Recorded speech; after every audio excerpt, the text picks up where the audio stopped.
All right. Random Radio, Joe G here, live. We just had a great segment. We got in on some deep issues.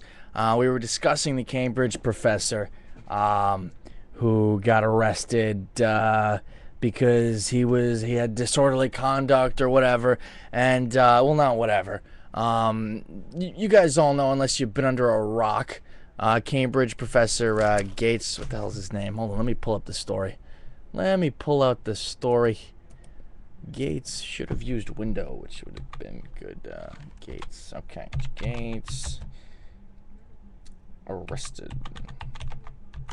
Apparently arrested is spelled with 2 R's. Didn't know that. Alright.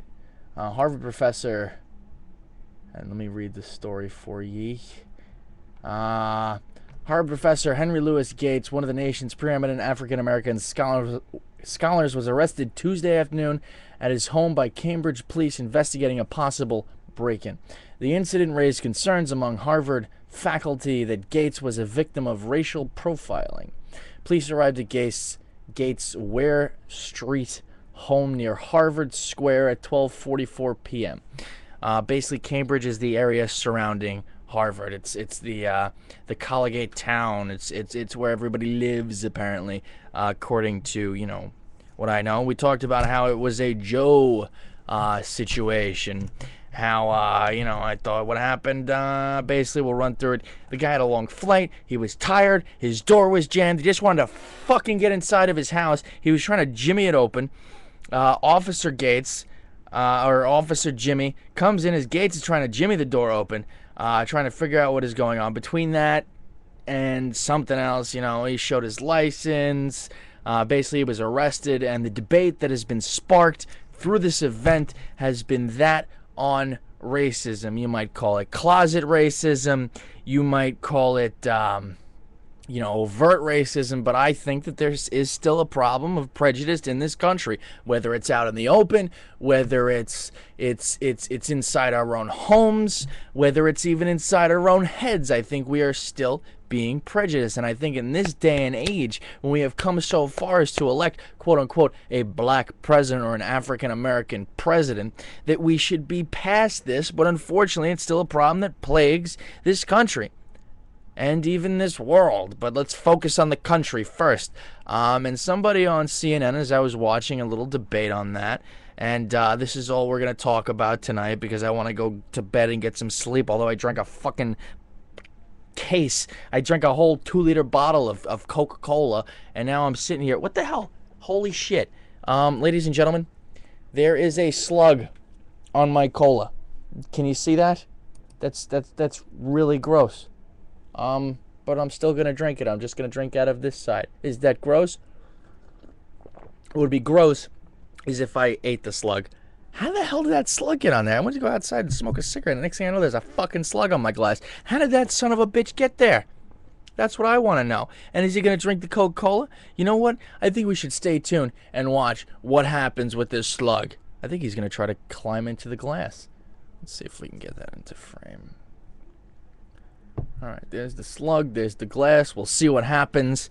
But I was following this story, and they were talking about, I think Tim Wise or somebody on CNN was talking about how racism is a conditioned response, or prejudice is a conditioned, prejudicism, freaking moron, I can't even pronounce the word. How that is a conditioned response, which means it is a learned response. We are taught from birth to be prejudiced. Now it is he's climbing up the rim. It is in some aspects a defense mechanism. We walk up to somebody and we decide whether they're gonna, kill us or be our friend. It could be a response. Men have this response when they're checking out ladies. I know that for a fact because, well, not so much me, but, I take the time to get to know somebody, or I try to take the time to get to know somebody, but you got to look at them, you size them up, say, oh, she's hot. She gives me a little tingling down there. Let me get to know her better. Let me try to hit on her, or whatever.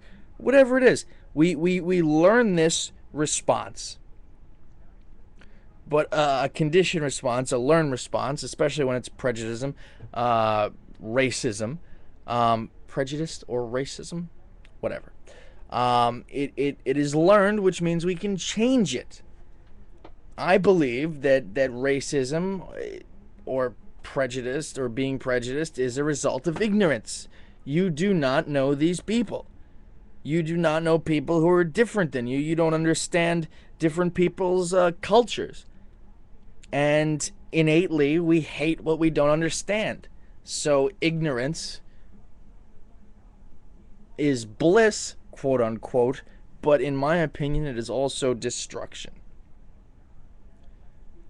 And in a time where we should be uniting, where we have united to say that we want change, we still have these underlying racial events that are happening in this society. And I think it's a problem, and I think it needs to be discussed. And I don't think we can ignore it, because if we ignore it, it'll just bubble and boil and explode in a full-fledged, racial war. Nobody wants that. Nobody wants that. But I think the good that can come out of this situation is we can now discuss this. We can now discuss that somehow, the slug's moving down, somehow along the line, we are still a little bit racist. We are still a little bit prejudiced. And I think we need to shed light on that. And I did a whole freaking segment, and it was entertaining as hell. And I had my first co-host, Mr. Satchmo, Louis Armstrong.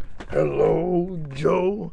And I think, he was sitting there and discussing it with me, but the freaking sound on this darn dadgum thing doesn't work. I also wanted to talk about why I play a lot of hip-hop or post-conventional hip-hop, and I want to play some more for you, but I want you to hear the lyrics, and a lot of people can't hear through the beat. And also, a lot of people don't understand the hip-hop community's use of the N-word, because, again, back in the day, the N-word was used by white supremacists or slave owners to oppress black people, and still was used up until recently. I'm sure people still use it as a word of oppression, but now the hip hop culture has taken it back, like the feminist movement has taken back the C word to show a declaration of freedom. And as a term of endearment, and how we don't understand all this stuff. Because we don't understand what we don't know, and we're ignorant to what we don't know, and we hate what we don't understand innately.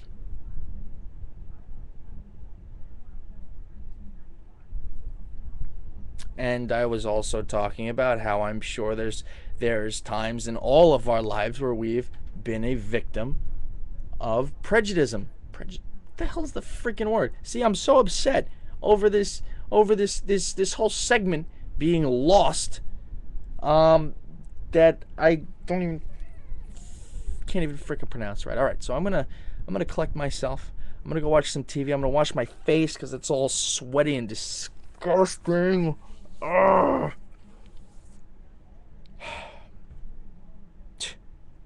Mod on. How many minutes are we into this? 8 minutes? Oh, that's nice. It's just wonderful. It's wonderful. So, yeah, I was discussing the whole prejudice. I really think that it is ignorance. We don't understand different cultures, so we hate them. Or we feel the need to lord ourselves above other people. I don't know. We've all done it. We've all been prejudiced, and we've all been a victim of prejudice.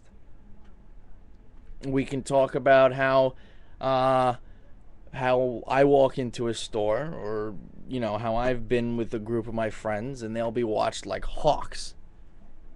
I could go and steal whatever I want, and I'm not going to be watched as closely as somebody who's, say, Hispanic, or somebody who is of African American descent. It's a problem. And we need to discuss it. We need to bring it in open light. Oh my God, I need to drink some water. We'll be back either in a couple minutes or tomorrow with more random radio. Joe G. Maybe I should let this stew in my head a little bit more, but we'll be back. Joe G. Random